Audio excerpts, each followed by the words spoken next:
Jersey teachers and staff. I wanted to pop in and make a quick video about communicating with families with the hope that it will make reaching as many families as possible easier and more effective. One of the easiest ways to reach out to your families is via text message. And I know that many of our faculty and staff utilize text messaging with their personal cell phones.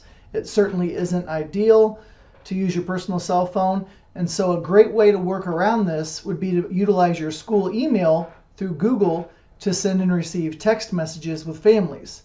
No longer will you have to block or mask your number, and it's as simple as composing your normal email message, but it would be delivered via text message.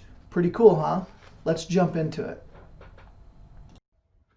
Let's get into sending text via email. First, you're going to need a cell phone number. Many of these are listed in Skyward and can be easily retrieved. If a cell number is not listed, you may have to reach out to families and request their cell number to use. It might be helpful to create a large group contact list for each class if you want to send out mass texts to individual classes. There are plenty of tutorials on YouTube that you can look at to assist you with this if you need additional guidance. There is one catch to all of this. You'll have to know the cell plan carrier of the families. Many in Jersey use AT&T, US Cellular, Verizon, Cricket, and Sprint. I will list all providers and their carrier email addresses in the details of this video. You can click below to see that information. You will see both the SMS and MMS addresses. I have some of the most commonly used ones on the screen at this time. Remember, SMS is for text only, and MMS is if you are looking at sending some pictures or other media. It takes a little bit of work in the beginning, but once you get this created, it will be well worth it to enhance your communication with students and families. One extra note, people in Jersey County, many of them have switched to Cricket Wireless, but in Jersey County, Cricket still uses AT&T towers, so you may need to use the AT&T email address or the Cricket Wireless address. I've tested this both ways and it did work both times. I would suggest that you test it out with some of your contacts to make sure that it's working. In my opinion, it's worth trying because it will be a game changer. So let's try it out. So I know that Janie Doe, who's in my first hour class, she needs a reminder about the assignment we are working on today. Her mom, Jane Doe, is listed in Skyward with a phone number of 618-555-1234. In my previous communication, I discovered that she uses AT&T as her provider.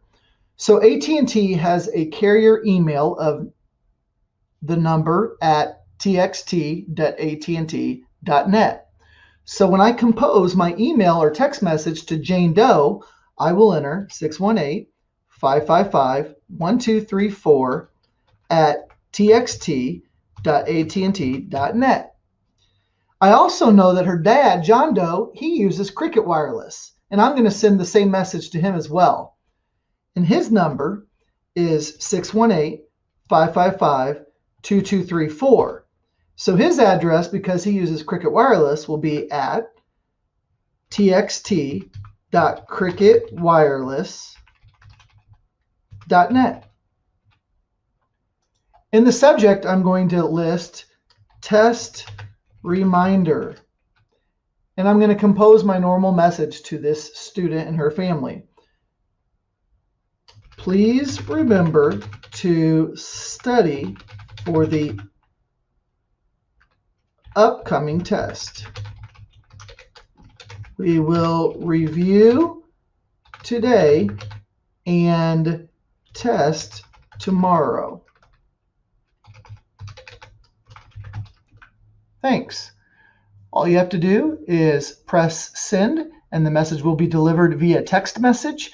And anytime they respond, it will be sent back to you via a text message or via an email message. This is a great way to communicate. Please play around with it, test it out, and I hope that this is just another medium for communication to make contact with parents and avoid using your personal cell. Thanks.